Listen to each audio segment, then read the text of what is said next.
بتاتے ہیں قتل حسین اصل میں مرگ یزید ہے، اسلام زندہ ہوتا ہے ہر کربلا کے بعد، تو نہ ہوتا تو نہ رہ جاتی صداقت اے حسین، پھر اس زمانے کو تیری ضرورت ہے اے حسین۔ السلام علیکم ورحمۃ اللہ وبرکاتہ۔ آپ دیکھ رہے ہیں چینل فیضان علاء الدین۔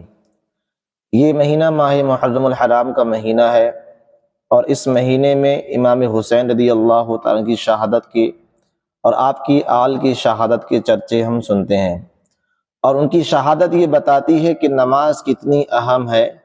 آج ہم میں سے جو مسلمان بھائی نماز کو کسی نہ کسی کام میں لگ کر چھوڑ دیتے ہیں، وہ امام حسین رضی اللہ تعالی عنہ کی شہادت سے سبق لیں کہ آپ نے جنگ کے موقع پر بھی نماز کو فوقیت دی اور شہادت پائی۔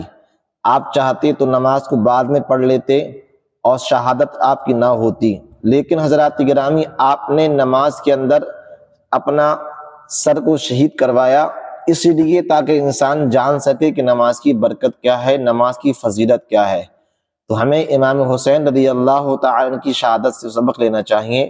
اس کلپ کو آپ ضرور سنیں، مفتی سلمان،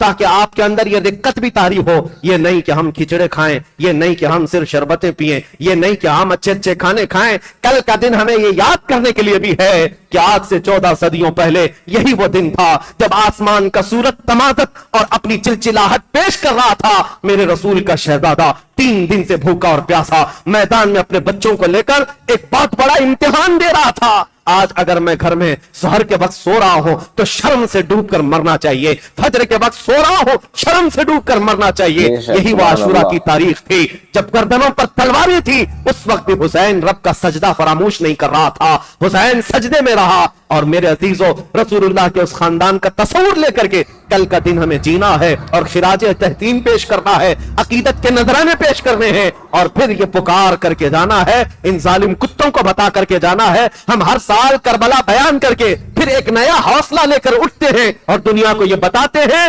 قتل حسین اصل میں مرگ یزید ہے، اسلام زندہ ہوتا ہے ہر کربلا کے بعد، تو نہ ہوتا تو نہ رہ جاتی صداقت اے حسین، پھر اس زمانے کو تیری ضرورت ہے اے حسین۔ سلام ان شہیدان کربلا کو اور سلام اہل بیت اطہار کے ان نونہالوں کو، مولا کریم اخیر زندگی تک اہل بیت کے قدموں میں زندگی عطا فرمائے اور جان نثاران اہل بیت میں ہمارا شمار فرمائے۔ قیامت کے دن اللہ ہم سب کا حشر اہل بیت کے سائے تلے عطا فرمائے۔ آج میں آپ سے پوچھتا ہوں میرے عزیز، یہ مصلی امامت ہے، نماز پڑھنے والے جیسے بھی ہوں، مقتدی 1000 قسم کے آتے ہیں، کوئی داڑھی چلا، کوئی ٹوپی کے بغیر، کوئی پتہ نہیں کیا کیا چیزیں کیا ہوا، سب آتے ہیں، ان کو کوئی نہیں پوچھتا۔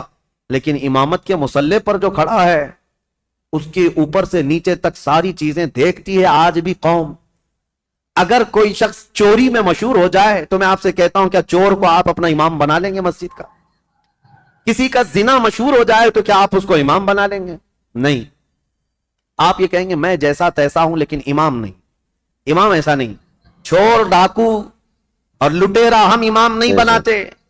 میرے عزیزو، یہ جو تمہارے اندر فکر ہے یہ حسین ابن علی کی دی ہوئی ہے، یہ صدقہ ہے امام علی مقام کا، احسان ہے ان کا پوری دنیا میں، انہوں نے یہ چھاپ چھوڑی ہے کہ ہم آج مسجد کے اس مصلی کے لیے بھی پرہیزگار ڈھونڈتے ہیں اور شریعت کا پابند ڈھونڈتے ہیں۔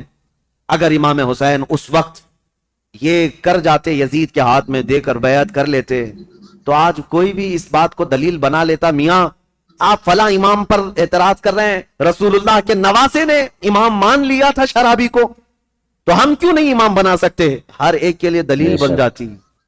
اسی لیے میرے عزیزو، خالی وہ وقتی جنگ نہیں تھی، قیامت تک کے لیے فیصلہ تھا، قیامت تک کے لیے دلیل بننے والا تھا ان کا عمل۔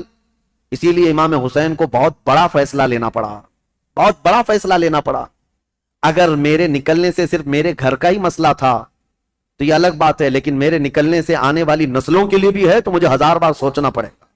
امام حسین کے سامنے یہ چیلنج تھا کہ وہ رسول اللہ کے نواسے، جن کے لیے میرے آقا نے یہ فرمایا حسین منی وانا من الحسین، حسین مجھ سے ہیں اور میں حسین سے ہوں، اس کا مطلب یہ ہے رسول اللہ کی شریعت حسین سے ہے، رسول اللہ کا دین حسین سے ہے۔ تو جب امام حسین سے پورا دین وابستہ ہے تو پھر امام حسین کو بہت سوچ کر کے قدم اٹھانا تھا۔ ظالموں، خالی صرف اتنا بک بک کہہ دینا کہ وہ خواہ اپنے خاندان کو میدان جنگ میں جھونک دیے اور سیاسی جنگ کی یا بغاوت کیا، اپنی آخرت خراب کرتے ہو، اپنی آخرت برباد کرتے ہو، تمہیں خبر بھی نہیں ہے. تمہارے ساتھ اگر ایسے معاملات آ جائیں تب پتا چلے گا. دین کی تھوڑی بہت بھی